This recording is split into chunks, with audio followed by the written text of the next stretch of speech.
And this week marks National Pet Week, a time when veterinarians and animal lovers raise awareness when it comes to your pet's wellness. It's all part of an effort to ensure your fur babies live a happier and longer life. Joining us live this morning to talk about the importance of preventative care is Dr. Bob Laster, Chief Medical Officer with Wellhaven Pet Health. Good morning. Good morning, Jenny and Emily. Happy Cinco de Mayo. Happy Cinco de Mayo and happy National Pet Week. We're going to have to celebrate both our pups at home. So how did National Pet Week get started? National Pet Week's been around for about 40 years. It was initially kicked off by the American Veterinary Medical Association and meant to focus each day of the week on a different aspect of pet health. And of course, as you guys well know, the value of pets and families is enormous for people, that pets make our lives better.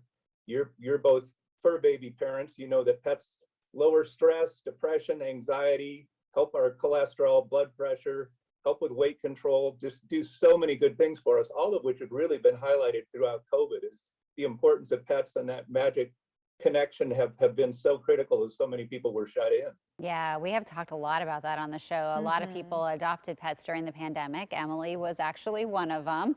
And you really have COVID pets. a focus on, preventative care. I mean, why is that so important to make sure that these fur babies of ours, stick around for as long as possible? Yes, great question. So regular checkups are so important, and perhaps more so with pets. Pets, of course, age faster than we do, and pets are remarkably good at hiding signs. So by connecting with your veterinary professional several times a year, ideally, but certainly at least once a year, to get in and establish a baseline and catch things early. When we catch things early with regular checkups, then we can help extend the life of your pet and intervene in things when they're relatively simple to take care of. Yeah, I think one of the ways that a lot of people are finding it easier to kind of stay on top of some of that preventive care is with like wellness plans, with some of these new pet wellness plans. So tell us a little bit about how those work and financially how that can all shake out. Yeah, great point.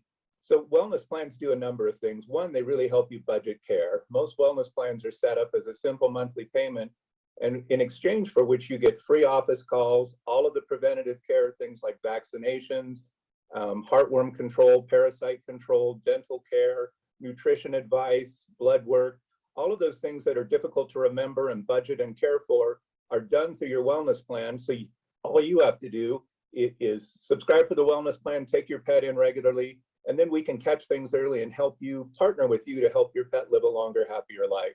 Just Yeah. as physicians and dentists recommend regular checkups, veterinarians do as well.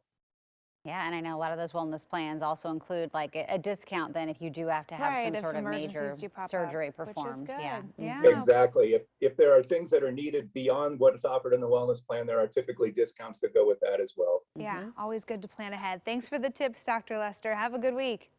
You too, go hug your pets.